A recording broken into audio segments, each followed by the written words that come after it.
Certified arborist and expert on all things that grow in the ground, Larry Caplan is back. Larry, it's good to see you. And the number one topic on everyone's minds is what to do with all of these leaves. I mean, they're everywhere. That's right. This is fall, and the leaves fall, and that's why we gave it the name fall. Right. And you have leaves on your lawn. We prefer not to keep the leaves on the lawn if you are trying to get a decent stand of turf grass. The leaves will pile up and smother the grass. And so we need to do something about it. And also, some people find it a little aesthetically displeasing, which would be the polite way of saying it. Right. Rake your yard. Yeah. So what are we going to do with the leaves? Now, there's a number of things you could do. The number one thing I try to avoid doing is raking up the leaves, putting them in plastic bags, and putting them on the curb. Why? Well, first off, the leaves are a great source of organic matter and nutrients for your lawn and for your landscape. So you're throwing a free fertilizer away.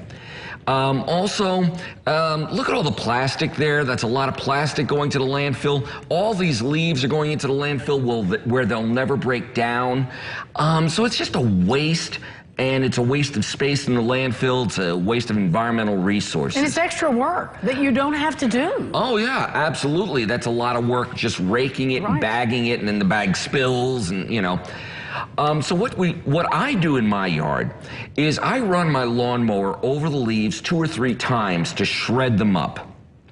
The tiny little leaf pieces will actually settle down between the grass blades, so I won't smother the grass as I would if I just left the leaves alone. Yeah, because you're just breaking it down so it's more usable. Exactly, and the smaller the pieces, the faster they break down over the winter and into the spring. So by the springtime, you don't have this matted stuff going on. These shredded leaves will actually start rotting, and then the earthworms can eat them, and it's just a great part of the ecosystem. Another thing you can do would be to shred the leaves and then put them in a compost pile like this picture shows. Composting is a way to break down these leaves above ground in a nice, neat, clean method. And the compost that you make is super organic, great for the vegetable garden, great for your flower garden.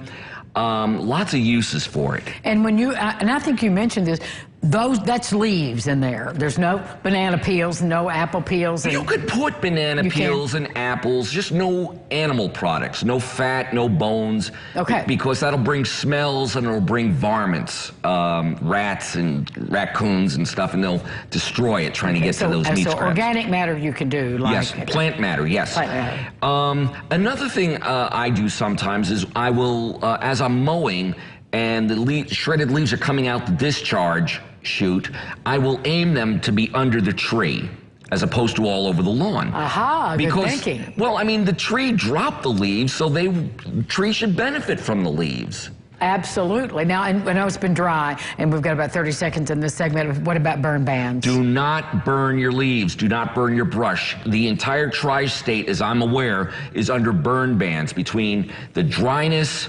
the wind. It is way too easy for a spark or an ember to get loose and create massive wildfires. So please, no burning of the leaves. I know they smell good, but don't do it. Just don't do it. And we'll be back with more with Larry right after this, so stick around.